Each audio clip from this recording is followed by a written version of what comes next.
إن الحمد لله نحمده ونستعينه ونستغفره ونؤمن به ونتوكل عليه ونعوذ بالله من شرور أنفسنا وسيئات أعمالنا من يهده الله فلا مضل له ومن يضلل فلا هادي له وأشهد أن لا إله إلا الله وحده لا شريك له وأشهد أن محمدا عبده ورسوله أما بعد فإن خير الحديث كتاب الله وخير الهدي هدي محمد صلى الله عليه وسلم وشر الأمور محدثاتها وكل محدثة بدعة وكل بدعة ضلالة وكل ضلالة في النار.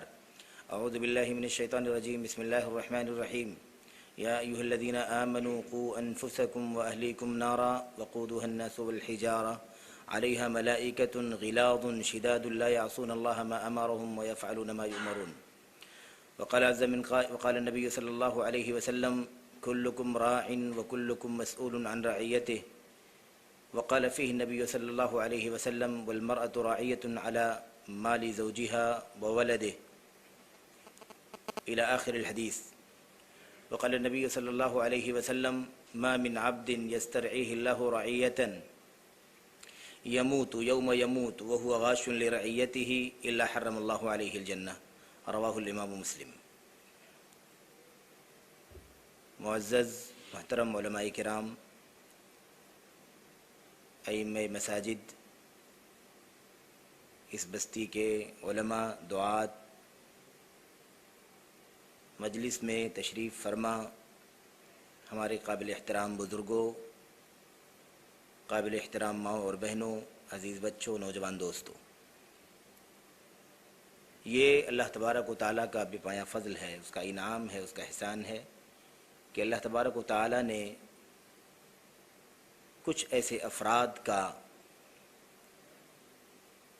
ہر جگہ انتظام فرمایا ہے جو اس کے دین کی نشر و اشاعت کے سلسلے میں اس کی توحید اور اس کے نبی محمد الرسول اللہ صلی اللہ علیہ وسلم کی سنت و سیرت کو دنیا میں عام کرنے کے لیے اور مقصد زندگی اللہ تبارک و تعالیٰ کی خالص عبادت اور اس کے اسباب و وسائل فراہم کرنے کے لیے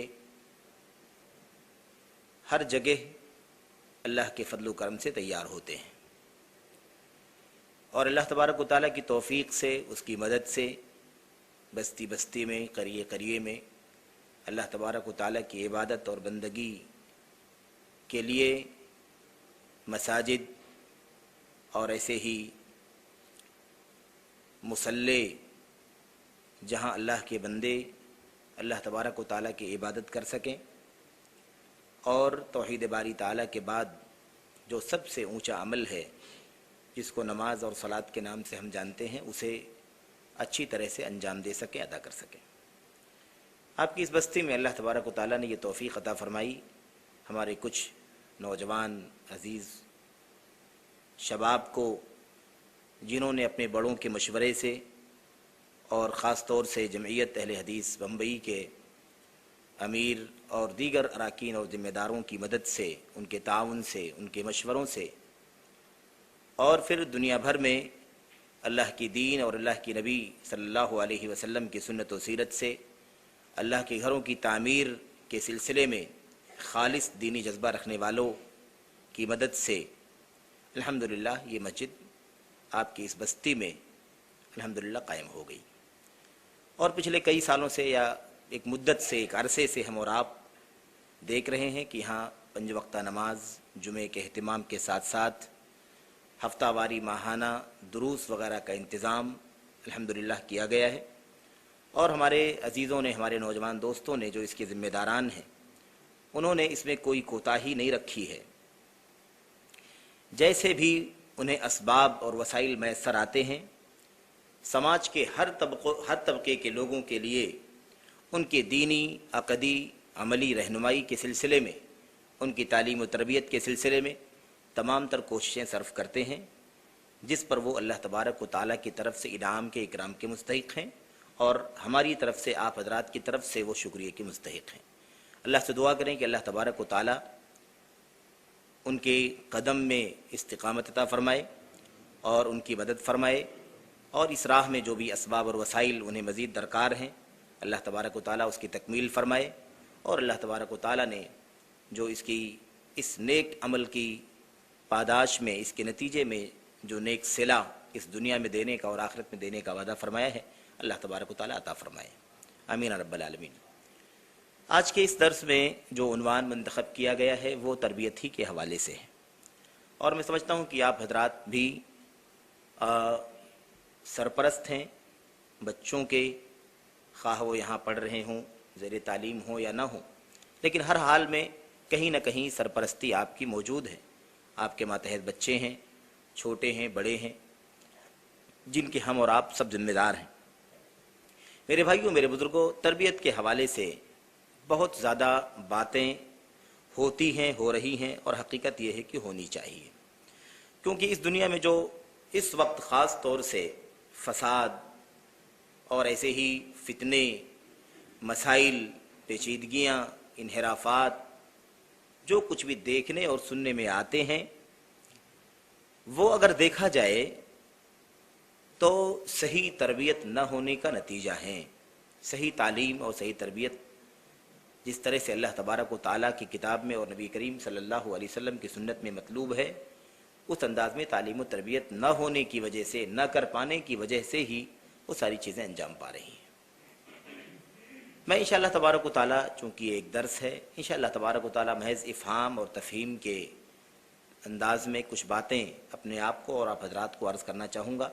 اللہ سے دعا کریں کہ اللہ تعالیٰ ہمیں اور آپ کو صحیح اسلامی تربیت بچوں کی کیسے ہو سکتی ہے اور کن کن پہلوؤں پر تربیت خاص طور سے ہونی چاہیے، اور ایسے ہی جو مربیان ہیں، تربیت دینے والے، یعنی سرپرست، گھر کا بڑا باپ ہے یا اس کی ماں ہے، بچوں کی ماں ہے، یا اس کی بڑی بہن ہے، آپا ہے، یا اس کا بڑا بھائی ہے، جو بھی بہرحال اپنے چھوٹوں سے بڑے ہیں، وہ اپنے چھوٹوں کی تربیت کے ذمہ دار ہیں۔ ہر بڑا، ہر مافوق، ہر اونچا اپنے ماتحت کی تربیت اور ان کی دیکھ ریکھ کا، نگرانی کا ذمہ دار ہے۔ یہ اس لیے میں کہہ رہا ہوں کیونکہ نبی کریم صلی اللہ علیہ وسلم کی حدیثوں میں دیکھ ریکھ، نگرانی، نگہبانی، نگہداشت اور تربیت کے حوالے سے جو باتیں آئی ہوئی ہیں وہ اسی انداز کی ہیں۔ ہر ایک کو اللہ تبارک و تعالیٰ نے ذمہ دار قرار دیا ہے۔ ایسا نہیں ہے کہ ذمہ دار یا تربیت کا رسپانسبل آدمی کوئی خاص ہے، صرف باپ ہے، ماں کی ذمہ داری نہیں ہے، یا ماں کی ذمہ داری ہے، باپ کی کوئی ذمہ داری نہیں ہے، یا اس سے بڑے بھائی یا بڑی بہنیں اپنے چھوٹوں کے سلسلے میں کوئی جواب دہ نہیں ہے۔ ایسا کوئی مسئلہ نہیں ہے، بلکہ اللہ تبارک و تعالیٰ کے دین میں ہر ایک کو ذمہ دار قرار دیا گیا ہے، حتیٰ کہ گھر کا خادم اور غلام بھی جو ہوگا وہ بھی بہت ساری ذمہ داریوں کا جواب دہ ہوگا، اور اسے بھی چاہیے کہ اپنی ذمہ داریوں کا خیال کرے۔ میرے بھائیوں، میرے بزرگوں، تربیت کا فقدان، تربیت کا فساد یا عدم تربیت، یہ وہ بنیادی اسباب ہیں جس کی وجہ سے اس وقت خاص طور سے دنیا میں انحرافات اور فتنے اور مسائل کھڑے ہیں۔ اب یہ موقع اس کا تو نہیں ہے کہ ہم آپ کو مثالیں دیں، لیکن انشاءاللہ تبارک و تعالیٰ کچھ مثالوں کی طرف اشارے آپ کے سامنے آئیں گے۔ بچوں کی صحیح تربیت کیسے ہو سکتی ہے، بچوں کی اسلامی تربیت کیسے ہو سکتی ہے، بچوں کی عقدی اور ایمانی تربیت کیسے ہو سکتی ہے، اپنے نونہالوں کی ہم اور آپ عملی اصلاح کیسے کر سکتے ہیں، سلوک اور بیہیو کی اصلاح کیسے کر سکتے ہیں، رہن سہن کی اصلاح کیسے کر سکتے ہیں، ان کے اخلاق کو، ان کے کردار کو ہم کیسے سدھار سکتے ہیں، سنوار سکتے ہیں، یہ تمام سوالات ایک سرپرست سے ہوں گے۔ اللہ تبارک و تعالیٰ کی کتاب میں، اللہ کے نبی صلی اللہ علیہ وسلم کے فرمان میں یہ باتیں بار بار دہرائی گئی ہیں، کسی نہ کسی انداز میں، کسی نہ کسی پیرائے میں۔ تو بہرحال اسلامی تعلیمی، اسلامی اور دینی تربیت کے حوالے سے اللہ کی کتاب قرآن کریم میں اور نبی کریم صلی اللہ علیہ وسلم کی سنت میں بہت ساری باتیں موجود ہیں۔ ایسے ہی سیرت رسول صلی اللہ علیہ وسلم، ایسے ہی سیرت سلف، صحابہ، تابعین، تبع تابعین کی زندگیوں میں بہت ساری باتیں اس حوالے سے ملتی ہیں، پائی جاتی ہیں۔ اگر ہم اور آپ نبی کریم صلی اللہ علیہ وسلم کی سنت و سیرت کے اس پہلو کو محض غور سے پڑھ لیں، سمجھ لیں، تو یہ چیز، اس کی اہمیت، اس کی افادیت، اس کی ضرورت اور اس کے فقدان کے نتیجے میں جو فساد اور فتنہ اور انحراف بپا ہوگا، یہ ساری باتیں سمجھنا ہمارے لیے آسان ہو جائے گا۔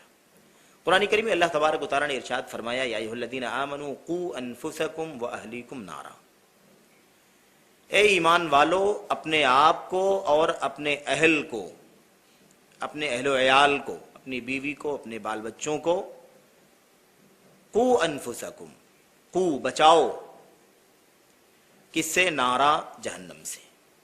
اس کی تفسیر اٹھا کے اگر آپ دیکھیں تو حضرات صحابہ کرام، مفسرین، حضرات تابعین، مجاہد اور سدی اور بہت سارے الغرض تابعین صحابہ کے ساتھ ساتھ اس آیت کریمہ کی تفسیر میں بہت ساری باتیں موجود ہیں۔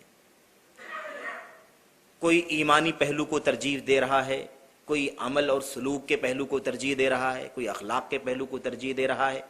اپنے آپ کو اور اپنے اہل و عیال کو جہنم کی آگ سے بچاؤ۔ کیسے بچایا جا سکتا ہے؟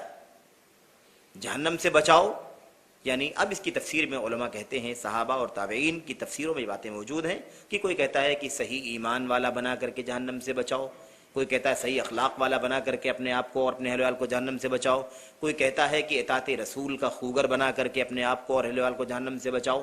الغرض اس سلسلے کی بہت ساری باتیں بہت سارے الگ الگ پہلوؤں پر امت کے علماء سلف، صحابہ کرام اور تابعین نے کہی ہیں۔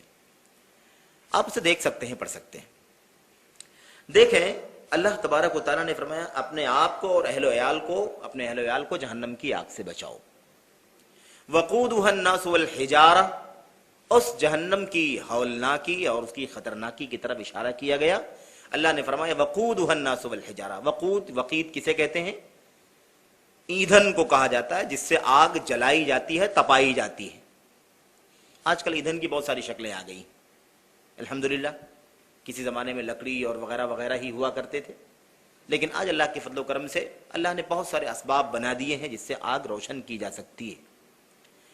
اللہ نے فرمایا کہ اس آگ سے، اس جہنم سے اپنے آپ کو اور اپنے اہل ویال کو بچاؤ جس کا ایندھن انسان اور پتھر ہوں گے۔ الناس والحجارہ، انسانوں کو اور پتھروں کو جلا کر کے اللہ تبارک و تعالی جہنم کی آگ بھڑکائے گا۔ انسان جو آگ سے اتنا گھبراتا ہے، اتنا تھراتا ہے اور کانپتا ہے، اللہ تبارک و تعالیٰ قیامت کے دن جہنم کی آگ کا ایندھن انسان کو بنا دے گا۔ یہاں تربیت کی ذمہ داری اور جہنم سے اپنے آپ کو اور اپنے اہل و عیال کو بچانے کے سلسلے میں جو خطرناکی ہے، اگر نہ بچائے کوئی آدمی، اس کی طرف اشارہ کرنے کے لیے خود اس بات کو اللہ تبارک و تعالیٰ نے بیان فرمایا کہ اس جہنم کی آگ سے اپنے آپ کو بچانا ہے اور اپنے اہل و عیال کو، جو آگ خود انسانوں سے جلائی جائے گی اور پتھروں سے جلائی جائے گی۔ علیہا ملائکۃ غلاظ شداد، اس جہنم کے اوپر جو کارندے ہوں گے، جو داروغے ہوں گے، جو اس کی دیکھ ریکھ کرنے والے ہوں گے، چوکیدار، اللہ تبارک و تعالیٰ نے فرمایا ملائکۃ غلاظ شداد، فرشتے ہوں گے۔ غلاظ بڑے خطرناک اور ہولناک، دیکھ کے آدمی کانپ اٹھے۔ شداد مزاج اور طبیعت کے بھی نہایت ہی سخت اور کرخت ہوں گے۔ غلاظ طبیعت کی بھی غلاظت کو کہا جاتا ہے، مزاج میں سختی اور شدت ہو اور دیکھنے میں بھی کافی ہولناک اور خطرناک لگے، اسے بھی غلاظ کہا جاتا ہے۔ ملائکۃ غلاظ شداد لا یعصون اللہ ما امرهم ویفعلون ما یؤمرون، یہ فرشتے ایسے ہوں گے اللہ تبارک و تعالی انہیں جن باتوں کے کرنے کا حکم دے گا اس کی نافرمانی نہیں کریں گے، کر گزریں گے، انجام دیں گے۔ اللہ تبارک و تعالیٰ نے فرمایا وَيَفْعَلُونَ مَا يُؤْمَرُونَ، جس بات کا انہیں حکم دیا جائے گا اسے کر گزریں گے۔ اس آیت کریمہ کو ہمیشہ تربیت کے موضوع پر لوگ پڑھتے ہیں اور سنتے ہیں اور اس سے عبرت حاصل کرتے ہیں۔ اس کی وجہ یہ ہے کہ اللہ تبارک و تعالیٰ نے ذمہ داری کے احساس کو اتنے نازک اور خطرناک انداز میں بیان کیا ہے کہ انسان محسوس کرے تو سمجھ سکتا ہے۔ اللہ نے فرمایا اپنے آپ کو اور اپنے اہل و عیال کو جہنم کی آگ سے بچاؤ، یعنی انجام کیا ہوگا اگر صحیح تربیت نہ کی گئی، صحیح تعلیم نہ دی گئی اور دین، ایمان، عقیدے، عمل، اخلاق، کردار، مختلف پہلوؤں پر اگر اپنی اور اپنے اہل و عیال کی، اپنے بال بچوں کی اصلاح اگر نہیں کی گئی تو اس کا انجام کتنا خطرناک ہوگا۔ اللہ تبارک و تعالیٰ نے فرمایا کہ اپنے آپ کو جہنم سے بچاؤ، یعنی بچانے کے لیے تمہاری ذمہ داری یہ بنتی ہے کہ تم ہر پہلو پر اپنے آپ کو اور اپنے بال بچوں کو سجانے، بنانے، سنوارنے کی کوشش کرو۔ اللہ کے نبی صلی اللہ علیہ وسلم نے تو یہاں اللہ نے کیا فرمایا اس آیت کریمہ کے اندر؟ اپنے آپ کو اور اپنے اہل و عیال کو۔ پتہ یہ چلا کہ سرپرستوں کو خاص طور سے مخاطب کیا جا رہا ہے، جو سرپرست ہیں، گارجین ہیں، ان کی ذمہ داری کو اللہ تبارک و تعالیٰ یہاں خاص طور سے بیان کر رہا ہے کہ اپنے آپ کو تم بھی بچاؤ، اور تمہارے ماتحت جو تمہارے بال بچے ہیں، بیوی ہیں، بیٹے ہیں، بیٹیاں ہیں، اور ماتحت لوگ ہیں آپ کے، آپ کو اللہ تبارک و تعالیٰ نے حکم دیا کہ اپنے آپ کو اور اپنے اہل و عیال کو جہنم کی آگ سے بچاؤ۔ جس جہنم کی شدت یہ ہے، ہولناکی یہ ہے، اس پر کارندے اتنے خطرناک ہوں گے، اس جہنم کی آگ سے اپنے آپ کو بچاؤ۔ کسی بھی طرح کا کوئی سمجھوتا ممکن نہیں ہے، کسی بھی قسم کی کوئی رشوت کا کوئی سوال نہیں ہے، وغیرہ وغیرہ سارے پہلو اس کے اندر آ گئے۔ اللہ کے نبی محمد الرسول اللہ صلی اللہ علیہ وسلم نے ایک لمبی حدیث میں اللہ کے نبی نے فرمایا کلکم راعٍ وکلکم مسئول عن رعیتہ، تم میں سے ہر شخص ذمہ دار ہے، ہر شخص سے پوچھا جائے گا، ہر شخص سے سوال کیا جائے گا۔ اور اللہ کے نبی صلی اللہ علیہ وسلم نے اس کے بعد الگ الگ بیان فرمایا۔ گھر کا مالک اور آقا جو ہے وہ بھی ذمہ دار ہے، اس کی ذمہ داری کیا ہے، اس سے اللہ تبارک و تعالیٰ پوچھے گا۔ گھر کی مالکن جو ہے، گھر کی خاتون جو گھر کی ملکہ ہے، اللہ تبارک و تعالیٰ نے اسے بھی بہت ساری ذمہ داریوں کا ذمہ دار ٹھہرایا ہے، اس کی ذمہ داری کے بارے میں اللہ تبارک و تعالیٰ پوچھے گا۔ گھر کا خادم، نوکر جو ہے، خادم خدمت گزار جو ہے، اللہ کے نبی نے فرمایا صلی اللہ علیہ وسلم نے کہ اس سے بھی پوچھا جائے گا اس کی ذمہ داریوں کے حوالے سے۔ پھر اس کے بعد اللہ کے نبی نے فرمایا الا کلکم راعٍ وکلکم مسئول عن رعیتہ، پھر سن لو غور سے، یاد رکھو کہ ہر ایک ذمہ دار ہے اور ہر ایک سے اس کی ذمہ داری کے بارے میں اللہ تبارک و تعالیٰ پوچھے گا، سوال کرے گا۔ اصل میں تربیت کے پہلو کون کون سے ہیں، کس کس پہلو پر اپنے بچوں کی تربیت کرنی ہے، اس کا علم حاصل کرنا، اس کی معلومات کرنا، یہ تو بعد کی بات ہے۔ پہلے یہ احساس تو جاگے، یہ شعور تو بیدار ہو کہ ہماری ذمہ داری بنتی ہے۔ ہم نے اپنے بال بچوں کے حوالے سے جو سب سے بڑی ذمہ داری سمجھی ہے، جس کے پیچھے رات کی نیندیں قربان کرتے ہیں، دن کا سکون قربان کرتے ہیں، وہ کیا ہے؟ وہ ہے کہ ان کے لیے مالی اسباب فراہم کیے جائیں۔ اس میں ہم تمیز بھی کبھی کبھی نہیں کرتے کہ وہ انکم، وہ کمائی جو اپنے بچوں کو کھلانے کے لیے، پلانے کے لیے، پہنانے کے لیے اور ان کے سر پر آرام دہ چھت کا سایہ فراہم کرنے کے لیے، ہم 1 نمبر سے لا رہے ہیں انکم کیا 2 نمبر سے لا رہے ہیں، اس کی تفریق بھی کبھی کبھی ہم لوگ نہیں کرتے، اور ہمیں سمجھتے ہیں کہ سب سے بڑا کام یہی ہے۔ سب سے بڑی ذمہ داری یہ ہے کہ بچوں کو اچھے سے اچھا کھلایا جائے، اچھے سے اچھا پہنایا جائے، اچھے سے اچھی رہائش اور رہن سہن کا انتظام کیا جائے، اور گھر کے اسباب اور وسائل معیاری سے معیاری بنائے جائیں، تاکہ خوب سکھ اور چین سے ہمارے بچے اور ہماری بیوی اور گھر کے افراد رہ سکیں۔ اس کی فراہمی کی ہم کوشش بہت کرتے ہیں، اس میں کوئی شک نہیں کہ یہ بھی بہت بنیادی کوشش ہے، بہت بنیادی ذمہ داری ہے، لیکن یہی ذمہ داری ہے ایک گھر کے مالک کی؟ ایسی بات نہیں ہے۔ اس کی وجہ یہ ہے کہ اس ذمہ داری کے پیچھے ہم اور آپ اتنا زیادہ وقت صرف کرتے ہیں کہ ہمیں اور ذمہ داریوں کو سوچنے کا موقع بھی نہیں ملتا۔ پورا دن، پوری رات، ہفتے، مہینے، سالوں ہم بچوں سے دور رہتے ہیں اور کبھی پرواہ نہیں کرتے کہ ہمارے بچوں کے اخلاق کیسے ہیں، ان کا دین کیسا ہے، ان کا عقیدہ کیسا ہے، ان کی نماز کیسی ہے، اس کا رہن سہن کیسا ہے، اس کا سرکل کیسا ہے، کن کے بیچ میں جاتا ہے، اٹھتا ہے، بیٹھتا ہے، اس کی ایکٹیویٹیز کیا ہیں، وہ کیا کرتا ہے، پڑھتا ہے کہ نہیں پڑھتا ہے، لکھتا ہے کہ نہیں لکھتا ہے، اس کی زبان کیسی ہے، اس کا میل جول کیسا ہے، وہ بڑوں کا احترام کرتا ہے کہ نہیں کرتا ہے، گالی تو نہیں دیتا ہے، غیبت تو نہیں کرتا، چغلخوری تو نہیں کرتا، شراب تو نہیں پیتا، نشے کے کام تو نہیں کرتا، غلط، غیر شرعی، غیر اخلاقی اور غیر مناسب ایکٹیویٹیز میں اس کا کہیں حصہ تو نہیں ہے۔ ہم ان پہلوؤں پر توجہ دینے کے لیے موقع نہیں پاتے۔ میرے بھائیوں، میرے بزرگوں، ان تمام باتوں کے بعد ایک حدیث آپ سن لیجئے، پھر انشاءاللہ ہم براہ راست گفتگو کریں گے کہ کس کس پہلو پر کیسے کیسے اپنے بچوں کی تربیت کرنی چاہیے، بچوں کی دینی تربیت کیسے ہو سکتی ہے۔ نبی کریم صلی اللہ علیہ وسلم نے اس سلسلے میں الگ الگ الفاظ کے ساتھ کئی حدیثوں میں کئی کتابوں میں روایت موجود ہے، بڑی اہم بات ارشاد فرمائی ہے. اس کا ایک لفظ یعنی ایک الفاظ اس حدیث کے آپ کے سامنے میں نے صحیح مسلم کے حوالے سے پڑھا ہے. اللہ کے نبی نے فرمایا صلی اللہ علیہ وسلم نے، ما من عبد یسترعیہ اللہ رعیۃ یموت یوم یموت وہو غاش لرعیتہ الا حرم اللہ علیہ الجنہ. صحیح مسلم کی روایت میں اللہ کے نبی نے فرمایا صلی اللہ علیہ وسلم نے، جس بندے کو بھی اللہ تبارک و تعالی کچھ ماتحتوں کا ذمہ دار بنایا ہو، جس بندے کو بھی اللہ تبارک و تعالی نے کچھ ماتحتوں کا ذمہ دار بنایا ہو، رعایا کی ذمہ داری اس کے سر ڈالی ہو، جس کو کسی بندے کو، یموت یوم یموت، اور وہ ذمہ دار آدمی، اب وہ ذمہ داری کیسی ہے؟ وہ ایک چند افراد پر مشتمل کسی گھر کا ذمہ دار بھی ہو سکتا ہے، جس میں اس کی بیوی ہے، اس کے چند بچے ہیں، اس کی بہن ہے، اور اس کے گھر کے لوگ ہیں، خادم لوگ ہیں، اور کچھ گھر کے متعلق افراد بھی ہو سکتے ہیں.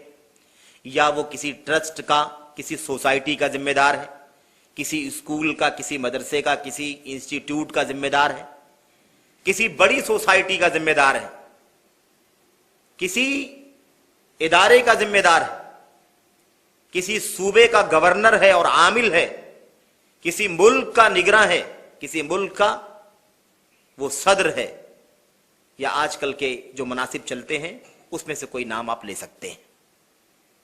چھوٹی ذمہ داری ہو یا بڑی ذمہ داری ہو، وہ 2 آدمی کا ذمہ دار ہے یا 200 آدمیوں کا ذمہ دار ہے یا لاکھوں اور کروڑوں کا ذمہ دار ہے.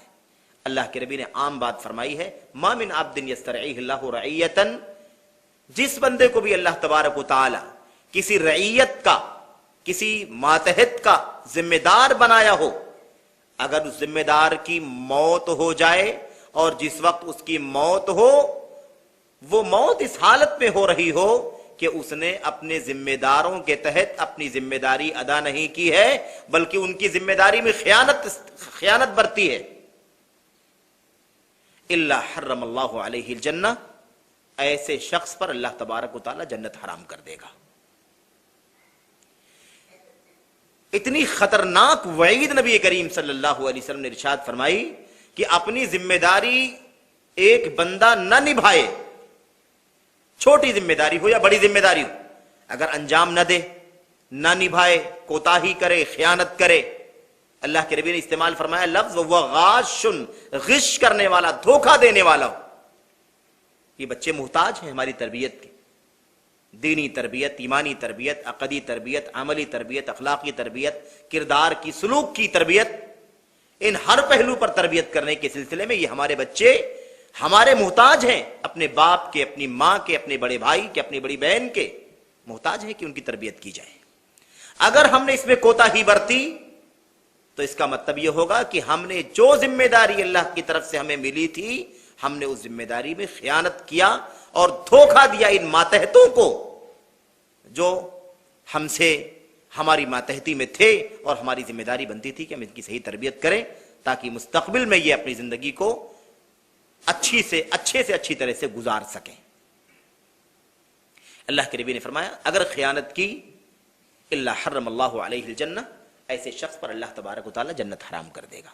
صحیح بخاری کی روایت میں اللہ کے نبی نے فرمایا فلم یحطها بنصح الا حرم اللہ علیہ الجنہ، جس کو ہم نے ذمہ دار بنایا ہے، اس کے ماتحت لوگ موجود ہیں، اس کے بال بچے ہیں، اس کی بیوی وغیرہ وغیرہ، اللہ کے نبی نے فلم یحطها بنصح، اس نے خیر خواہی کے ذریعے ان کا احاطہ نہیں کیا، ان کی بھلائی چاہنے کے سلسلے میں پورے طور پر کورنگ نہیں کیا، اس نے بھلائی کا کوئی پہلو چھوٹنا تک نہیں چاہیے. جو بھی ہمارے بچوں کے حق میں بھلائی کی ہو سکتی ہے، چیز ہو سکتی ہے، ہمیں چاہیے کہ ہم پورا کور کریں. اللہ کے نبی نے فرمایا اگر اس نے یہ کام نہیں کیا، الا حرم اللہ علیہ الجنہ، ایسے شخص پر اللہ تبارک و تعالی جنت حرام کر دے گا. کتنی خطرناک وعید ہے. اس سے اندازہ صرف یہ لگانا ہے ان حدیثوں سے، اس حدیث سے خاص طور سے، کہ بچوں کی صحیح دینی ایمانی تربیت یہ کتنی بڑی ذمہ داری ہے جو اللہ تبارک و تعالیٰ نے ماں باپ کے اور ماں فوق اوپر والوں کے گردنوں میں ڈالی. یہاں خاص طور سے بچوں کی صحیح تربیت یا بچوں کی دینی ایمانی تربیت کے حوالے سے، ایسے تو بچوں کی تربیت کے حوالے سے کئی ایک پہلوؤں سے لوگ ذمہ دار بنتے ہیں. سماج کی بھی ذمہ داری ہے بچوں کی تربیت کے حوالے سے، مدرسے کی ذمہ داری ہے، ایسے ہی جتنے بھی سیٹ اپ میں ایک بچہ پلتا ہے بڑھتا ہے، اس پورے سیٹ اپ کی ذمہ داری ہے کہ بچوں کی تربیت اور ان کی دیکھ ریکھ کا انتظام کرے. لیکن خاص طور پر جو یہاں آج بات میں کرنا چاہوں گا وہ جو اصل گارجین ہیں، اصل ذمہ دار ہیں بچوں کی دینی تربیت کے، یعنی اس کے والدین، اس کی ماں اور اس کا باپ. اس کی ذمہ داری، ان دونوں کی ذمہ داری خاص طور سے آپ کے سامنے رکھی جائے گی. میں نے کچھ باتیں آپ حضرات کے لیے نوٹ کیا تھا کہ نبی کریم صلی اللہ علیہ وسلم کی حدیثوں کی روشنی میں کیسے کیسے تربیت ہو سکتی ہے. ویسے ساری باتیں آپ عام طور پر کہیں نہ کہیں سنتے رہتے ہیں، لیکن محض یکجا چند باتیں آپ حضرات کے سامنے رکھ دی جائیں تربیت کے حوالے سے کہ بچوں کی تعلیم اور تربیت کیسے ہو سکتی ہے. آپ جان لیجئے کہ سب سے بڑا رول، سب سے بڑا اثر بچوں کی تعلیم میں، بچوں کی تربیت میں، ان کو بنانے میں، ان کو سجانے میں، ان کو سنوارنے میں، اور ان کو اپنی ذات کے سلسلے میں، ماں باپ کے سلسلے میں، کنبے، قبیلے اور خاندان کے سلسلے میں، اور ایسے ہی امت اور ملت کے سلسلے میں، اور ملک اور جہاں وہ رہتا بستا ہے اس کے سلسلے میں اچھا سے اچھا انسان بنانے کے سلسلے میں سب سے بڑی جو ذمہ داری عائد ہوتی ہے وہ ماں باپ ہی کی ہوتی ہے. ماں کی گود سب سے پہلا اسکول ہے، سب سے پہلا مدرسہ ہے، اور سب سے پہلا وہ جامعہ ہے جہاں ہر طرح کی سہولتیں فراہم ہوتی ہیں، اور وہیں سے وہ اپنی اچھی یا بری تربیت لے کر کے باہر نکلتا ہے. الام مدرسۃ اذا اعددتها اعددت شعبا طیب الاعراق. کسی عربی شاعر نے کہا تھا ماں ایک مدرسہ ہے. ماں کیا ہے؟ الام مدرسۃ، ماں جو ہے وہ مدرسہ ہے. اذا اعددتها، اگر تم نے اس ماں کے مدرسے کو اچھی طرح تیار کر دیا، یعنی ماں کا مدرسہ اگر اچھی طرح سے بنا ہوا ہے، سجا ہوا ہے، سنورا ہوا ہے، اور وہ تیار ہے، اس میں ایڈمٹ ہونے والے بچوں کی صحیح تعلیم اور تربیت کے لیے پورے طور پر وہ تیار کیا گیا ہے، تو کیا کہتا ہے؟ کہتا ہے اگر تم نے اس ایک مدرسے کو تیار کر لیا تو اس کے نتیجے میں یوں سمجھو کہ تم نے ایک ملک اور ایک کسی ملک کی پاپولیشن کو تیار کر لیا جس کی جڑیں بڑی پاکیزہ ہوں گی. یعنی وہ بچہ جو ماں کی تعلیم اور تربیت سے اچھی طرح سے فائدہ اٹھا کر کے باہر نکلے گا، وہ سمجھ لو کہ پورے ملک اور ملت کے لیے مفید ہوگا. تو بہرحال ماں باپ کی ذمہ داری اس حوالے سے بہت زیادہ ہے. میرے بھائیوں، میرے بزرگوں، اگر ہم لوگ دیکھیں کہ ماں باپ کی تربیت اچھی ہو تو بچہ کیسے اچھا ہوگا، بری تربیت ہو یا نہ دیکھ ریکھ ہو، تربیت نہ کی جائے ان کی، اس کا کتنا غلط اثر ہوگا، تو نبی کریم صلی اللہ علیہ وسلم کی مشہور حدیث کو اپنے ذہن میں لے آئیں جس میں اللہ کے نبی صلی اللہ علیہ وسلم نے پورے طور پر ماں باپ کو ذمہ دار ٹھہرایا ہے.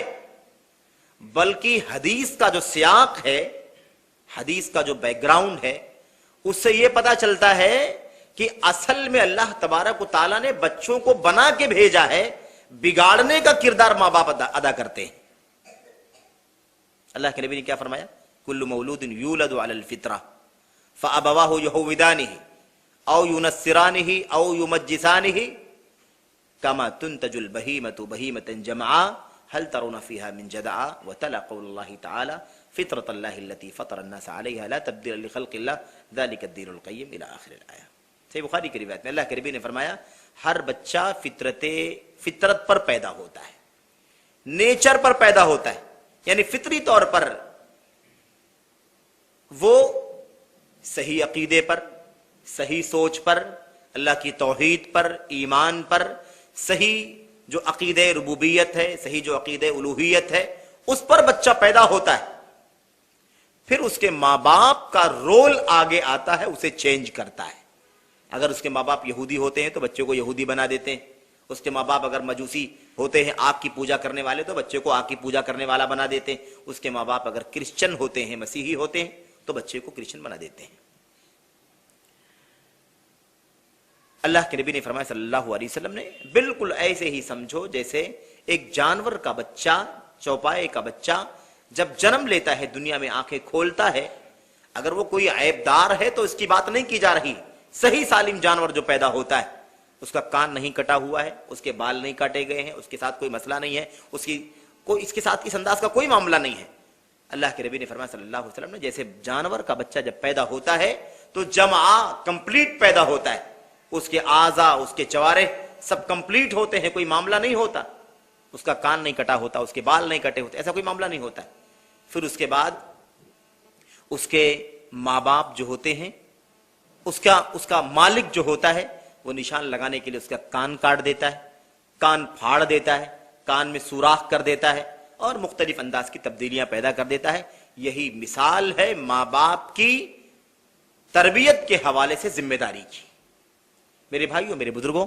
اچھا، دوسری بات یہ معلوم پڑی کہ عقیدے کی تربیت کا مسئلہ سب سے خطرناک ہے، سب سے اہم ہے، صحیح ایمان اور عقیدے پر تربیت کرنا یہ سب سے بڑی ذمہ داری، کیونکہ نبی کریم صلی اللہ علیہ وسلم نے فطرت کا ذکر فرمایا اور فطرت کے اس تذکرے میں اللہ تبارک و تعالیٰ نے، اللہ کے نبی صلی اللہ علیہ وسلم نے عقیدوں کا تذکرہ فرمایا، یہودیت کا، عیسائیت کا، مجوسیت کا، بطور مثال یہ تین باتیں کہی گئی ہیں۔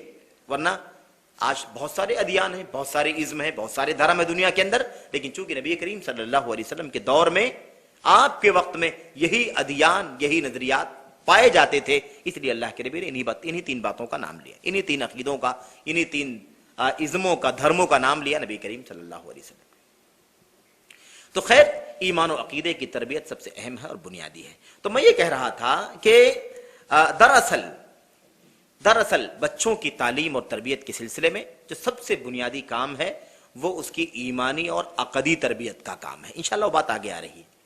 یہاں ایک بات اور مختصر سی سن لیجئے کہ بسا اوقات ہوتا یہ ہے کہ ماں یہ سمجھتی ہے کہ باپ کی ذمہ داری ہے، سارا بوجھ میرے سر ڈال رکھا ہے، پورا دن غائب رہتے ہیں، ساری ذمہ داری میرے سر ڈال رکھی ہے، میں کتنا دیکھ ریکھ کر سکتی ہوں، اور باپ یہ سمجھتا ہے کہ میرا کوئی رول نہیں، میرا کام صرف کمانا ہے، پیسے کا انتظام کرنا ہے، ساری ذمہ داری بیوی کی ہے، ماں کی ذمہ داری وہ دیکھے۔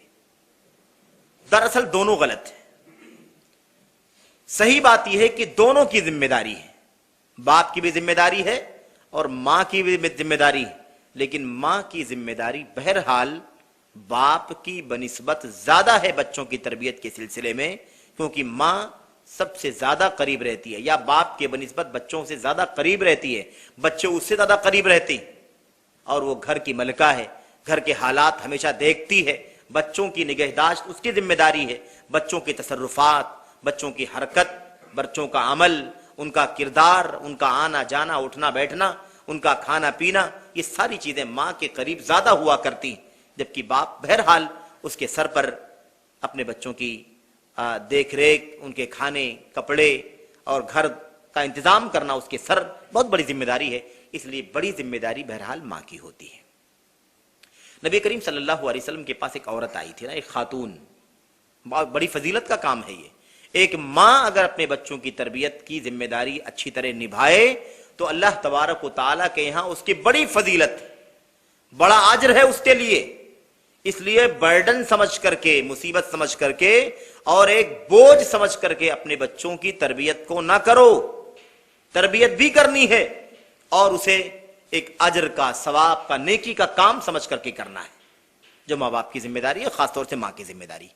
حضرت اسماء بنت یزید ابن السکن رضی اللہ تعالی عنہ ایک انصاری صحابیہ ہیں، میں اشارہ کرتا ہوں، نبی کریم صلی اللہ علیہ وسلم کے پاس وہ آئی تھی اور ایک نمائندہ بن کر کے آئی تھی، بہت ساری خواتین کی طرف سے نمائندگی کرنے کے لیے اللہ کے نبی کے پاس آئی تھی۔ ان ساری عورتوں کا جو مدعا تھا وہ مدعا یہی تھا کہ ہم لوگ بہت ساری مشکلات میں پھنسے رہتے ہیں، سارا معاملہ یہ ہے کہ نقاب پہن کر کے بیٹھے رہو، گھر سے باہر نہیں نکلو، گھر ہی ہمارا سب کچھ ہے، اور اس کے علاوہ کھانے کا انتظام، کپڑے دھونے کا انتظام، بچوں کی تربیت کا انتظام، اور ایسے ہی شوہر کی دیکھ ریکھ، اس کی خدمت کا معاملہ، اور ایسے ہی اس کے مال کی حفاظت کا مسئلہ، یہی سارے کام ہیں۔ بچوں کی پیدائش، ان کی دودھ پلانا، ان کے کھانے کپڑے، ان کی گندگیوں کو صاف کرنا، یہی سارا معاملہ ہم لوگوں کا ہے۔ ہم لوگ نہ جمعے کی نماز پڑھنے کے لیے جا پاتی، نہ جماعت سے نماز پڑھنے کے لیے ہمیں موقع ملتا ہے، نہ ہم جہاد جیسے نیک کام کے اندر ہم شریک ہو پاتی۔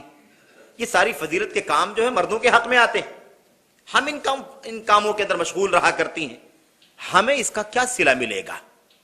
یہ ساری باتیں چند عورتوں نے مل کر کے کی، اور اس کے بعد حضرت اسما کو اپنا نمائندہ بنا کر کے نبی کریم صلی اللہ علیہ وسلم کی خدمت میں بھیجا کہ ذرا جاؤ بات کر کے اللہ کے نبی سے پوچھو کہ یہ ہم عورتوں کی حالت ہے، جبکہ مردوں کا کام یہ ہے کہ وہ باہر جاتے ہیں، جہاد بھی کرتے ہیں، جماعت سے نمازیں پڑھتے ہیں، جمعے کی نمازیں پڑھتے ہیں، اور بہت سارے خیر کے کام کرنے میں انہیں موقع ملتا ہے خیر کے کام کرنے کا، جو ہمیں نہیں ملتا۔ تو ہم جو یہ گھر کے کام کاج کرتے ہیں، بچوں کا پالنا پوسنا، ان کے کھانے کپڑے کی دیکھ ریکھ کرنا، شوہر کی خدمت کرنا، اور گھر سے باہر نہ نکل پانا، شوہر کے مال کی حفاظت، اس کے بچوں کی تربیت، یہ سارا ہم کام کرتے ہیں۔ تو ہمیں آخر اس کام کا یا ان کاموں کا کیا صلہ ملے گا؟ ہم تو پیچھے ہیں مردوں سے۔ اللہ کے نبی صلی اللہ علیہ وسلم نے یہ بھی بات سنی، صحابہ کرام کے سامنے کے بیچ میں بیٹھے ہوئے تھے، آپ نے صحابہ کرام سے کہا، اللہ کے نبی نے فرمایا کہ ساتھیو یہ بتاؤ کہ اتنی عقل مند اور اتنی ذہین فتین اور اتنی سمجھدار عورت کو کبھی تم نے کبھی دیکھا سنا تھا؟ اتنا اہم سوال کرنے کے لیے آئی۔ ہم عورتیں مخدرات، مقصورات، قواعد و بیوت ہے نا وغیرہ وغیرہ، چار پانچ باتیں رکھا اس خاتون نے، اور آ کر کے کہا، اللہ کے نبی یہ میں آپ کے سامنے آئی ہوں، لیکن دراصل یہ بہت ساری عورتوں کی طرف سے پیغام لے کر کے آئی ہوں، ساری عورتیں یہی بات کہہ رہی ہیں جو میں آپ سے کہہ رہی ہوں، آپ بتائیے کہ اس کا کیا جواب ہے، کیا مسئلہ ہے؟ اللہ کے نبی نے فرمایا صلی اللہ علیہ وسلم نے، یہ جو سارے کام تم بتا رہی ہو، گھر میں بیٹھ رہنا، حجاب میں پردے میں رہنا، بچوں کی دیکھ ریکھ کرنا، ان کے کھانے کپڑے کا انتظام کرنا، ان کی تربیت کرنا، شوہر کے مال کی حفاظت کرنا، اس کی اولاد کی حفاظت کرنا، اور شوہر کی خدمت کرنا، بچوں کو اس کے پالنا پوسنا، سارے کام اللہ کے نبی نے فرمایا اگر تم نے مخلص ہو کر کے اللہ کے لیے سارے کام کیے تو جو فضیلت مردوں کو جمعے کی نمازوں کے پڑھنے اور جماعتوں میں شریک ہونے اور جہاد اور قتال میں شریک ہونے کی جو فضیلت حاصل ہوتی ہے، وہ ساری فضیلتیں تمہیں بھی حاصل ہوں گی۔ اس لیے بوجھ نہیں ہے، یہ ایک ذمہ داری ہے، اس کا اجر ہے، اس کا صلہ ہے اللہ تبارک و تعالیٰ کی طرف سے۔ بہرحال تو یہ اللہ کے نبی صلی اللہ علیہ وسلم کی طرف سے بشارت ہے، اور اللہ کے نبی صلی اللہ علیہ وسلم نے یہ بات کہی تو حضرت اسما بنت یزید رضی اللہ تعالیٰ عنہ وہاں سے نکلی اور بہت خوش ہو کر کے صحابہ خواتین سے جا کر کے ملاقات کی انہوں نے، اور جا کر کے اللہ کے نبی صلی اللہ علیہ وسلم کی بشارت اور خوشخبری سنائی۔ ساری عورتیں خوش ہو گئی کہ الحمدللہ ہمیں جو ذمہ داری اللہ تبارک و تعالیٰ نے عطا فرمائی ہے، اس ذمہ داری کے نتیجے میں ہمیں ثواب نہیں کم ملے گا، وہ سارا اجر، وہ سارا ثواب جو مردوں کو ملتا ہے ان کے برابر ہمیں بھی ثواب ملے گا، گرچہ ہم جہاد نہ کریں، گرچہ ہم جمعے اور جماعتوں کی نمازوں میں شرکت نہ کریں، پھر بھی ہمیں اپنے اس کام کے نتیجے میں اللہ تبارک و تعالیٰ وہ سب کچھ عطا فرمائے گا جو مردوں کو ملتا ہے۔ تو بہرحال بچوں کی تعلیم و تربیت کے حوالے سے، اسلامی تعلیم و تربیت کے حوالے سے ماں کی ذمہ داری بڑی اہم ہے۔ سب سے پہلے ساری تربیتوں کی جو اساس ہے وہ ہے بچے کی دینی ایمانی تربیت کرنا۔ بچہ سب سے پہلے یہ جانے اس کا خالق کون ہے، اس کا مالک کون ہے، اس کا پیدا کرنے والا کون ہے، بچپن سے ہی۔ اللہ کے نبی صلی اللہ علیہ وسلم کی مشہور حدیث ہے نا، حضرت ابن عباس رضی اللہ تعالیٰ عنہ کو آپ نے تربیتی انداز میں محبت سے، پیار سے یہ باتیں ارشاد فرمائی تھی، یا غلام احفظ اللہ یحفظک، اے بچے اللہ کی حفاظت کرو، اللہ تمہاری حفاظت کرے گا، یا اللہ کو یاد کرو، اللہ تمہیں یاد رکھے گا۔ احفظ اللہ تجدہ تجاہک، اللہ کو یاد کرو، اللہ کی حفاظت کرو، اللہ کو اپنے سامنے پاؤ گے۔ اذا سألت فاسأل اللہ، مانگنا ہو تو اللہ سے مانگو، مدد کی ضرورت ہو تو اللہ سے مدد مانگو، اذا سألت فاسأل اللہ واذا استعنت فاستعن باللہ، اور لمبی حدیث آپ نے بار بار سنا ہے۔ نبی کریم صلی اللہ علیہ وسلم نے سمجھایا، اس میں اللہ تبارک و تعالیٰ کا مراقبہ، اللہ کی نگہداشت اور اللہ تبارک و تعالیٰ سے سوال کرنا، اللہ ہی سے مدد مانگنا، اللہ ہی سے لو لگانا، اور پھر اللہ کے نبی نے آخر جا کر کیا بیان فرمایا تھا، تقدیر کے حوالے سے۔ دیکھیے بچہ ابھی چھوٹا ہے، لیکن نبی کریم صلی اللہ علیہ وسلم ابھی سے اس کی تربیت کیسے ایمان و عقیدے کی کر رہے ہیں۔ بچہ ابھی سے اگر تربیت نہیں پائے گا تو بعد میں اس کی اصلاح کرنا آسان نہیں ہوگا۔ جیسے بیج مٹی میں جب ڈالی جاتی ہے اور اس کا کوپل، اس کا شگوفہ باہر نکلتا ہے، اسی وقت سے اس کی دیکھ ریکھ کرنا ضروری ہو جاتا ہے۔ اسے پانی کتنا لگے گا، اس میں کھاد کتنا ڈالی جائے گی، اس کے ارد گرد کچھ گندے یا غیر خودرو پودے جس کی ضرورت نہیں ہے، کچھ گھاس پھوس تو نہیں آ رہے ہیں جو اسے پلنے بڑھنے مضبوط ہونے سے رکاوٹ پیدا کریں گے۔ تو جو چیزیں ضرورت کی ہیں اسے ڈالنا پڑتا ہے، اور جو چیزیں نقصان دہ ہوتی ہیں اس پودے کے لیے اسے وہاں سے کھود کر کے نکال کر کے باہر پھینکنا پڑتا ہے، تاکہ وہ پودا ایک مناسب انداز میں پلے اور بڑھے، توانا اور تندرست رہے، تاکہ جس پھل کی امید یا جس اناج کی امید ہم نے لگا رکھی ہے وہ ہماری امید کے مطابق یہ پودا دے سکے۔ لیکن پہلی ہی آغاز ہی میں اگر ہم نے اس کی دیکھ ریکھ نہیں کی، وہ بہت ہی پتلا ہو گیا، اس میں سڑنے کا داغ لگ گیا یا وہ ٹیڑھا ہو گیا، تو پھر وہ جو نتیجہ اس کا ہونا چاہیے وہ حاصل نہیں ہوگا۔ خشت اول چون عہد معمار کج، تا سریا می رود دیوار کج، کسی فارسی شاعر نے کہا تھا۔ کیا کہا؟ پہلی اینٹ جو کسی عمارت کی رکھی جاتی ہے وہ بہت بنیادی ہوتی ہے، وہ کتنی مضبوط ہے، کتنی ہموار ہے، برابر ہے، مناسب ہے، ٹیڑھی تو نہیں ہے، کھوکھلی تو نہیں ہے، کیسی ہے وہ اینٹ، اور اس کو رکھا کیسے گیا ہے، خاص بات اس کو کتنا سیدھا اور ہموار برابر رکھا گیا ہے، پوری استقامت کے ساتھ رکھا گیا ہے، اس کا بڑا رول ہوتا ہے۔ تو خشت اول چون عہد معمار کج، پہلی اینٹ کو کاریگر جیسے رکھتا ہے بس اسی بنیاد پر آگے کی پوری دیوار اوپر جاتی ہے۔ تا سریا می رود دیوار کج، آسمان تک بھی دیوار اٹھاؤ گے، اگر پہلی اینٹ ٹیڑھی ہوگی تو پوری دیوار ٹیڑھی جائے گی۔ اس لیے پودے کو جیسے ہم بناتے ہیں سنوارتے ہیں، ایسے ہی ان بچوں کے پودے ہیں، ابھی نونہال ہیں، ان کو بنانا سنوارنا ہماری ذمہ داری ہے۔ اگر نہیں بنائیں گے، نہیں سنواریں گے ابھی سے، تو وہ جب 12-14 سال کا ہوگا تو درد سر نہیں بنے گا تو کیا بنے گا؟ ہم نے اس کی دیکھ ریکھ نہیں کی ہے۔ اب تو وہ سمجھنے لگا ہے، اپنے حساب سے وہ ایکشن لیتا ہے، اپنے حساب سے تصرف کرتا ہے، اپنے حساب سے دوست بناتا ہے، اپنی چاہت کی چیزوں کو ڈھونڈ لیتا ہے، اپنی چاہت کی چیزوں کو خرید لیتا ہے، اپنی چاہت کی چیزوں کو آسانی کے ساتھ، پریشانی کے ساتھ حاصل کر لیتا ہے۔ اب کون رکاوٹ ڈال سکتا ہے اس کے اوپر؟ اس لیے بہت ضروری ہے بچپن سے تربیت کرنا۔ تو ایمان و عقیدے کی تربیت بہت بنیادی ہے، اگر بچپن سے ایمان و عقیدے کی تربیت نہیں کی گئی تو پھر بچہ بعد میں بڑا ہونے کے بعد لڑکپن میں اور مراہقے میں اور شباب میں اور اس کے بعد کے مرحلے میں اس کی اصلاح کرنا بڑا مشکل ہوتا ہے۔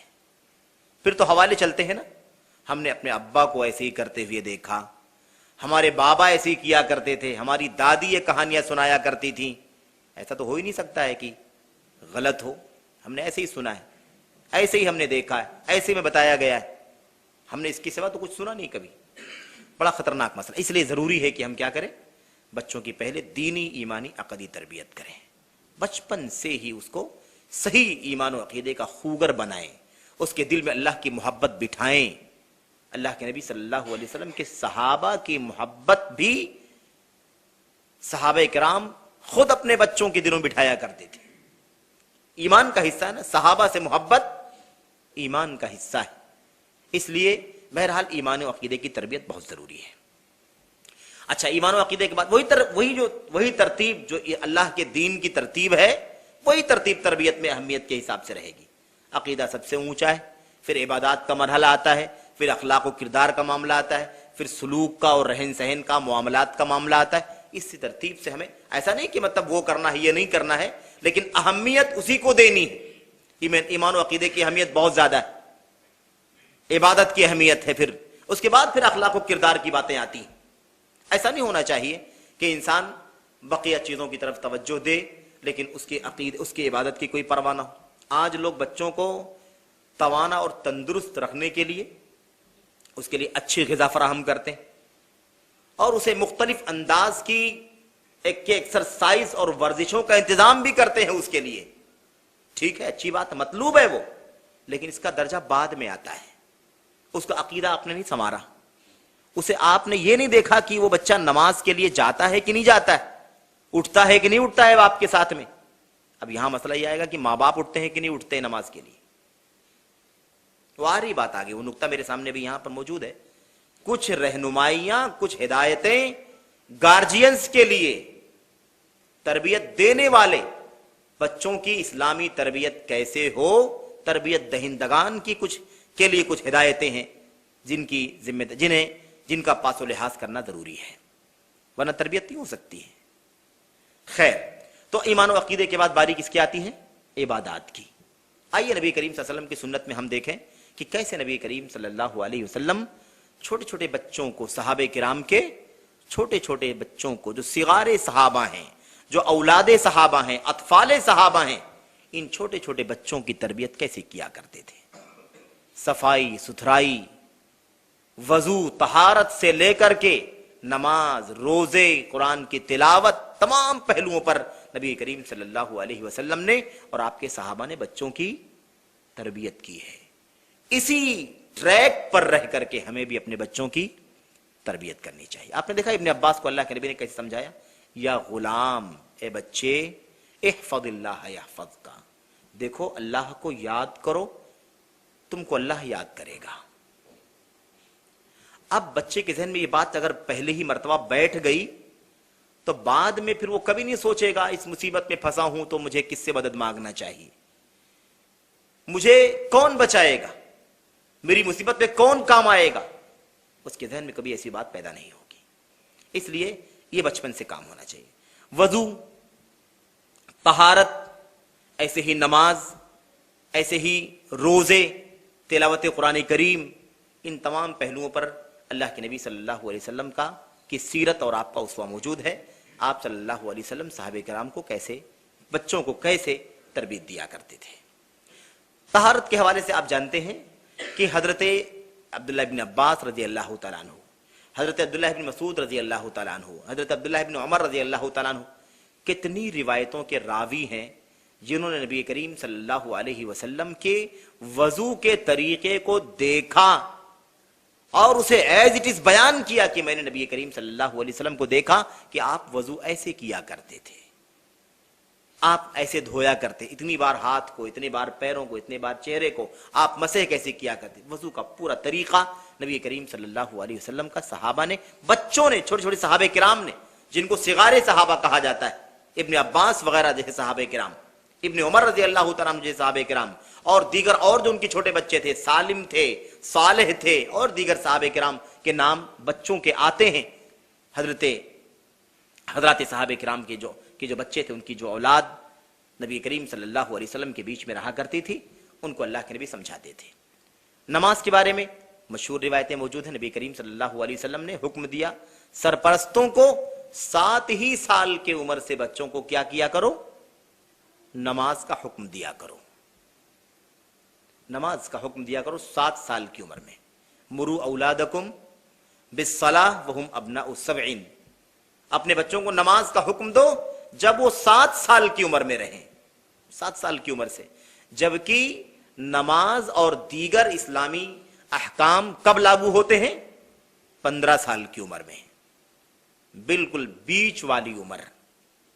7 سال کی عمر میں اللہ کے نبی نے فرمایا کہ بچوں کو نماز کا حکم دو، نماز کا حکم دو، بیٹے نماز کے لیے چلو، بیٹے نماز کے لیے، نماز خود پڑھیں اور بچوں کو اپنے ساتھ نماز کے لیے لے کر کے جائیں، یہ ذمہ داری بنتی۔ ایسے ہی اللہ کے نبی نے فرمایا وَضْرِبُوهُمْ عَلَيْهَا وَهُمْ أَبْنَاءُ 10، اور جب وہ 10 سال کے ہو جائیں تو انہیں نماز کے لیے جانے میں اگر کوتاہی کرتا ہوا دیکھو تو تنبیہ کرنے کے لیے انہیں مارو. حالانکہ ابھی بھی نماز فرض ان کے اوپر نہیں ہوئی. نماز کی فرضیت بلوغت کے بعد ہوگی. 10 سال 11 12 13 14 سال کا بچہ بھی اگر نماز نہ پڑھے تو اللہ تبارک و تعالیٰ کے یہاں اس کی باز پرس نہیں ہوگی, کیونکہ ابھی وہ بالغ نہیں ہوا ہے, شریعت کے احکام اس پر لاگو نہیں ہوئے ہیں. لیکن تربیت, اسلامی تربیت کی اہمیت دیکھو کہ نبی کریم صلی اللہ علیہ وسلم نے کیا فرمایا سرپرستوں کے لیے, باپ کے لیے, ماں کے لیے, اور ایسے ہی جو بھی بڑے ہوں, ذمہ دار ہوں, اپنے چھوٹوں کے حق میں اپنے بچوں کو 7 سال کی عمر میں نماز کا حکم دو اور 10 سال کی عمر میں انہیں مارو. حالانکہ بھی 5 سال کے بعد نماز فرض ہوگی ان کے اوپر, تاکہ ابھی سے نماز کی تربیت ہو, ابھی سے نماز کا شوق بڑھے, ابھی سے نماز میں دلچسپی پیدا ہو, ابھی سے نمازوں میں حاضری اور پابندی سے محبت ہو. یہ ہے نماز کی, یہ ہے اللہ تبارک و تعالیٰ کے سب سے اہم حکم اسلام لانے کے بعد نماز کے سلسلے میں بچوں کی تربیت. ایسے ہی صحابہ کرام کے بارے میں آپ جانتے ہیں کہ صحابہ کرام روزے رکھنے کے سلسلے میں, نماز کا معاملہ آسان ہے, ساتھ میں بچوں کا اپنے سرپرستوں کے ساتھ مسجد کو جانا ہے, لیکن روزے کا مسئلہ بھوک سے تعلق رکھتا ہے, پیاس سے تعلق رکھتا ہے, ایک لمبا وقفہ ہوتا ہے اس کے اندر. لیکن حضرات صحابہ کرام اپنے بچوں کی تربیت کرتے تھے, بچوں کو روزہ رکھنے کی عادت ڈالتے تھے, تربیت کرتے تھے, تاکہ ابھی سے بھوکا رہنے کی عادت لگے, 2 گھنٹہ بھوکا رہ سکے, 4 گھنٹہ, 6 گھنٹہ, 8 گھنٹہ بھوکا رہنے کی عادت پڑے اس کی, تاکہ دھیرے دھیرے جب وہ بالغ ہو جائے گا تو اس کے لیے 12-14 گھنٹے کا روزہ رکھنا آسان ہوگا, مشقت نہیں لگے گی اسے, اور اس کی تربیت ہو جائے گی. صحابہ کرام کہتے ہیں کننا نصوم صبیاننا, ہم اپنے بچوں کو روزہ رکھواتے تھے, اپنے بچوں کو روزہ رکھواتے تھے. اور صحابہ کہتے ہیں کہ وَكُنَّا نُعْطِيهِمْ, ہم انہیں کھلونے دیا کرتے تھے. کھلونا, اگر وہ کھانے کا مطالبہ کرے, پینے کا مطالبہ کرے, پیاس کی وجہ سے, بھوک کی وجہ سے, تو کھلونے دے کر کے بہکایا کرتے تھے, تاکہ بچہ بہک جائے اور تھوڑی دیر پانی نہ مانگے, کھانے کا مطالبہ نہ کرے, یہاں تک کہ دھیرے دھیرے افطار کا وقت قریب آ جائے. یہ طریقہ تھا صحابہ کرام کا اپنے بچوں کی تربیت کا. آج کتنا بڑا مسئلہ ہے نماز کے سلسلے میں, خاص طور سے کہ ہم جب خود نماز نہیں پڑھتے تو اپنے بچوں کو نماز کی عادت کیسے ڈالیں گے, نماز کی تربیت کیسے کریں گے. ہم تو اپنے جاب کے ٹائم کے حساب سے الارم لگاتے ہیں, جب ہمیں ڈیوٹی کے لیے نکلنے کا ٹائم ہوگا اس سے پہلے نہانے دھونے کے حساب سے ہم اپنے گھڑی کا الارم سیٹ کرتے ہیں. اور آپ جانتے ہوں گے, آپ نے سنا ہوگا, امت کے علماء نے اس طرح کی حالت میں فتویٰ دیا ہے کہ ایسا آدمی کافر ہو جائے گا جو عمدن و قصدن, جان بوجھ کر کے فجر کی نماز اگر آج 5:45 بجے ہے یا 6 بجے مثال کے طور پر, اور اگر آدمی الارم 8 بجے کا لگاتا ہے, 9 بجے کا لگاتا ہے, اس لیے کہ اس کو جاب کرنے کے لیے جانا ہے, اس کی سروس کا ٹائم ہے, اس کے لیے اس کی فلاں مشغولیت کا موقع ہے, اس وجہ سے اس وقت کا وہ الارم لگاتا ہے, جان بوجھ کر کے نماز کے لیے نہیں اٹھتا ہے, علماء کا فتویٰ ہے کہ ایسا آدمی کافر ہے. کیونکہ بالکل عمدن و قصدن نماز نہیں پڑھنا چاہتا ہے, اس میں سستی کوتاہی کا کوئی دخل نہیں ہے, اسے جاب کی فکر ہے, اسے سروس کے ٹائم کی فکر ہے, لیکن اللہ تبارک و تعالیٰ کی عبادت کی کوئی فکر نہیں ہے. اس کا مطلب یہ ہے کہ وہ اپنی خواہشات کا غلام ہو چکا ہے, اپنی خواہشات کا بندہ ہو چکا ہے. افرأیت من اتخذ الہہ ہوا, کیا آپ بتائیں گے اس آدمی کے بارے میں جس نے اپنا معبود اپنی خواہشات کو بنا لیا ہے, اس کی چاہت, اس کی مرضی جو ہے اسی کے مطابق وہ چلتا ہے. تو یہ بڑا خطرناک مسئلہ ہے. خیر, بات یہ چل رہی تھی کہ نبی کریم صلی اللہ علیہ وسلم کے صحابہ اپنے بچوں کو نمازوں کی تربیت اور ایسے ہی روزوں کی تربیت دیا کرتے تھے. تلاوت قرآن کریم کے سلسلے میں مشہور روایت موجود ہے نبی کریم صلی اللہ علیہ وسلم کی. صحابہ کرام, اللہ کے نبی نے فرمایا صلی اللہ علیہ وسلم نے, جس نے قرآن کریم پڑھا, من قرأ القرآن وتعلمہ وعمل به, جس نے قرآن کریم کی تلاوت کیا, اسے سیکھا, اس کے مطابق عمل کیا, اللہ کے نبی نے فرمایا قیامت کے دن اللہ تبارک و تعالی اس کا درجہ بلند فرمائے گا اور اس کے والدین کا درجہ بھی بلند فرمائے گا. اسے اللہ تبارک و تعالی جنت میں روشنی کا, نور کا تاج عطا فرمائے گا. کس کو؟ بچے کو. جس نے قرآن کریم پڑھا، سیکھا، تعلیم حاصل کیا، اسے اللہ تبارک و تعالیٰ قیامت کے دن نور کا تاج عطا فرمائے گا. اور اس کے والدین کو بھی اللہ تبارک و تعالیٰ جنت کا جوڑا عطا فرمائے گا. ماں باپ کہیں گے اے اللہ بما کسینا ہذا، اے اللہ یہ اتنا قیمتی جوڑا جنت کا ہمیں کیسے پہنایا جا رہا ہے؟ کس چیز کے بدلے میں ہے یہ؟ کس چیز کا اجر ہے یہ جو ہمیں دیا جا رہا ہے؟ اللہ تبارک و تعالیٰ کے فرشتے کہیں گے، جواب یہ ہوگا کہ تم نے اپنے بچوں کو قرآن کریم کی تعلیم دیا تھا، تم نے اپنے بچوں کو قرآن کریم سکھایا تھا، پڑھایا تھا. اس کا نتیجہ تمہیں آج، اس کا صلہ تمہیں آج مل رہا ہے کہ اللہ تبارک و تعالیٰ نے اسے بھی نور کا تاج عطا فرمایا اور تمہیں بھی موتیوں کا یہ قیمتی جوڑا جنت کا عطا فرمایا. یہ دراصل تمہیں اللہ تبارک و تعالیٰ نے بچوں کی تربیت کے سلسلے میں جو تم نے قرآن کریم کو سکھا کے پڑھا کے اپنے بچوں کو دیا، اس کے سلسلے میں تم کو دیا جا رہا ہے. بہرحال تو قرآن کریم کے حوالے سے یہ آپ جانتے ہیں. اس کے علاوہ بچوں کو چاہیے کہ ماں باپ کو چاہیے کہ اپنے بچوں کی تربیت آداب سے متعلق بھی کیا کریں. یہ پہلے گھریلو باتیں، کیسے وہ کھانا کھائے، کیسے وہ سوئے، کیسے وہ پاکی اور صفائی ستھرائی کرے، کیسے وہ اپنے بڑوں سے بات چیت کرے، کیسے پڑوسیوں کے ساتھ وہ معاملہ کرے، یہ ساری باتیں بچوں کو سکھانی چاہیے. اپنے بڑے بھائی کے ساتھ کیسا پیش آئے، آپا کے ساتھ کیسے پیش آئے، کیا کہے، کیسے مخاطب کرے، ماں باپ کے ساتھ کیسے پیش آئے، یہ ساری باتیں اس کو باقاعدہ بیٹھ کے سکھانا چاہیے، تربیت دینی چاہیے. ہوتا یہ ہے کہ گھر کا جو ماحول ہوتا ہے اسی ماحول میں بچہ پلتا ہے، بڑھتا ہے اور انہی تمام چیزوں کا عادی ہو جاتا ہے. اسے الگ سے کوئی چیز بطور تربیت اور بطور تعلیم اور رہنمائی بتائی ہی نہیں جاتی جو اس کے ذہن کے اندر بچپن سے داخل ہو جائے. اللہ کے نبی صلی اللہ علیہ وسلم، حضرت صحابی رسول کا چھوٹے بچے کا واقعہ، اللہ کے نبی صلی اللہ علیہ وسلم کے ساتھ بیٹھ کر کے کھانا کھا رہا تھا اور صحابی نے کیا کہا، وَكَانَتْ يَدِي تَطِيشُ فِي الصَّحَافَةِ، میں کھانا کھا رہا تھا اور یوں بڑے پلیٹ میں کھانا کھانے کا رواج تھا جو طریقہ پہلے چلتا آ رہا ہے. آج یہ الگ ہو گیا ہے ہماری اس ملک اور دنیا کی تہذیب کے حساب سے کہ ہر بچہ الگ الگ پلیٹ میں لے کر کے کھانا کھاتا ہے. سمجھ رہے؟ کہتے ہیں کہ میں اللہ کے نبی کے ساتھ کھانا کھا رہا تھا اور معاملہ یہ تھا کہ میں پورے پلیٹ میں ہاتھ گھما کر کے کھانا کھاتا تھا. کبھی ادھر سے اٹھا لیا، کبھی اس کے سامنے سے اٹھا لیا، کبھی اس کے سامنے سے اٹھا لیا. یہ صورتحال تھی. وکانت یدی تطیش فی الصحافہ، میرا ہاتھ پورے پلیٹ میں، پورے صحن میں، پورے ڈش میں گھوم رہا تھا. اللہ کے نبی نے مجھے دیکھا تو آپ نے فرمایا، یا غلام، بچے، سم اللہ، بسم اللہ کہہ کر کے کھانا کھاؤ. ادب سکھایا اللہ کے نبی صلی اللہ علیہ وسلم. تربیت دیکھو، کھانا کھانے کی تربیت بچوں کو دینی، بسم اللہ کر کے کھانا کھاؤ. وَكُلْ بِيَمِينِكَ، اور دائیں ہاتھ سے کھانا کھاؤ. وَكُلْ مِمَّا يَلِيكَ، اور اپنے سامنے سے کھانا کھاؤ.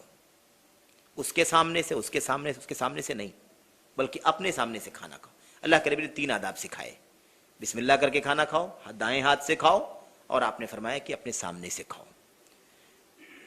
کہتے ہیں اس تربیت کے بعد دیکھو بچہ اثر کیسے قبول کرتا ہے، بچہ تربیت قبول کیسے کرتا ہے. کہتے ہیں اس کے بعد سے فما زالت طعمتی یا طعمتی ہذہ من بعد، اس کے بعد سے میرا کھانے کا طریقہ یہی بن گیا زندگی بھر کے لیے. جو بچپن میں جو چیز بتائی سمجھائی جاتی ہے وہ ہمیشہ زندگی میں قائم رہتی ہے. اس لیے تربیت اگر بچپن میں ہو جائے گی تو آج جوان ہو کر کے، بوڑھے ہو کر کے غلطی سے بھی دائیں ہاتھ کے بجائے بائیں ہاتھ سے کوئی کھانا نہیں کھائے گا، پانی نہیں پیے گا. آج کتنے لوگوں کو دیکھنے میں آتے ہیں کہ نہیں آتے ہیں لوگ، عمر دراز لوگ، جوان اور بزرگ لوگ، چونکہ بچپن سے نہیں کوئی اس انداز کی تربیت ہوئی ہے، بس یوں ہی جیسے ماحول بنا ویسی ماحول میں ہم پلتے رہے، چلتے رہے، وہ عادت پڑ گئی. ورنہ بچپن سے جس نے دائیں ہاتھ سے گلاس اٹھایا ہے اور کھانا کھایا ہے وہ غلطی سے بھی بائیں ہاتھ سے کھانا پانی کو نہیں کھا سکتا ہے. یہ شیطانی کام کبھی نہیں کرے گا غلطی سے بھی، کیونکہ اس کی عادت ہے، اسی کی تربیت ہے. اسے الٹا محسوس ہوگا بائیں ہاتھ سے کھانا پینا.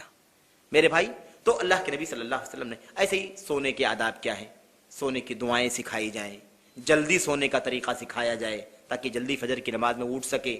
ایسے ہی پاکی کا، طہارت کا، آدمی استنجا کیسے کرے،